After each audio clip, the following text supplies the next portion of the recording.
अस्सलाम वालेकुम व्यूअर्स।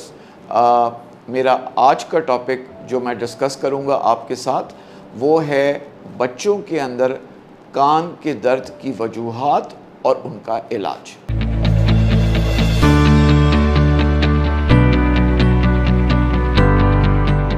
अस्सलाम वालेकुम व्यूअर्स, मेरा नाम प्रोफेसर डॉक्टर अयूब है।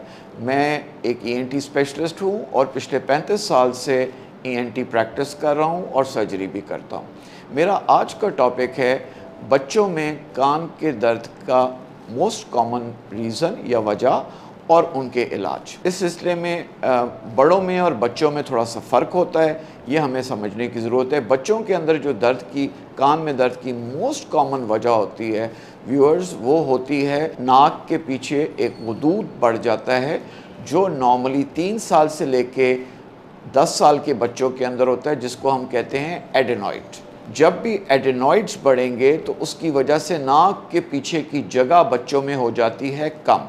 नाक, कान और गला आपस में मिले हुए हैं। जब भी नाक के पीछे की जगह कम होगी तो उसकी वजह से जो नाक का रेशा है बच्चों का वो निकलने नहीं सकता और वो कान की तरफ चला जाता है, जिसकी वजह से बच्चों में कान का दर्द शुरू हो जाता है।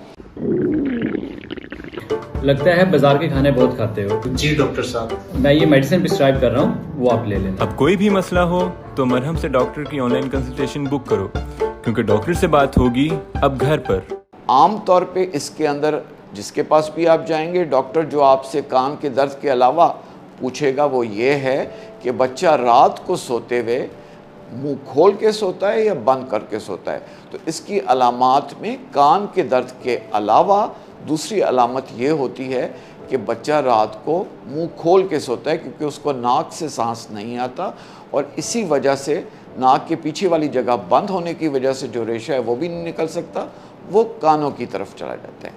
अब आएँ आप इसके इलाज की तरफ। इसके अंदर सबसे पहले तो आपको मरीज़ को देखना पड़ता है, एग्ज़ामिन करना पड़ता है। उसके बाद एक एक्सरे होता है जिसको हम कहते हैं एक्सरे एडेनॉइड्स। उसके अंदर हम क्लियर कट ये देख सकते हैं कि जगह तंग हुई हुई है कि नहीं हुई हुई है।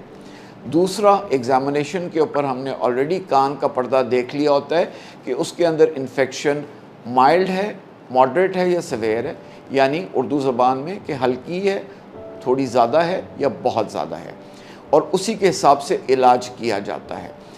अगर खाली हल्की है, माइल्ड है या मॉडरेट है तो उसके अंदर बच्चे को पेन किलर, एंटीबायोटिक और डीकंजेस्टेंट दिया जाता है। अगर उसकी तकलीफ़ ज़्यादा है तो उसके अंदर आम तौर के ऊपर सर्जरी की जाती है, जिसके अंदर एडेनॉइड्स को रिमूव किया जाता है और साथ में अगर ज़रूरत पड़े तो कान के अंदर ग्रोमेट ये डाले जाते हैं, जो एक छोटा सा सर्जिकल चीज़ होती है जिससे रेशा बाहर आता रहता है और कान अंदर से सूख जाता है। डियर व्यूअर्स, अगर मज़ीद टॉपिक के बारे में जो डिस्कस किया है आपका कोई भी सवाल है तो आप कमेंट सेक्शन के अंदर पूछ सकते हैं, या अपॉइंटमेंट लेना चाहें तो मरहम के थ्रू आप मेरी अपॉइंटमेंट ले सकते हैं। मैं पूरा हफ्ता प्रैक्टिस करता हूँ शाम के अंदर 6 से लेकर 9, जो अवेलेबल हैं टाइमिंग्स मरहम की वेबसाइट पे। Thank you very much.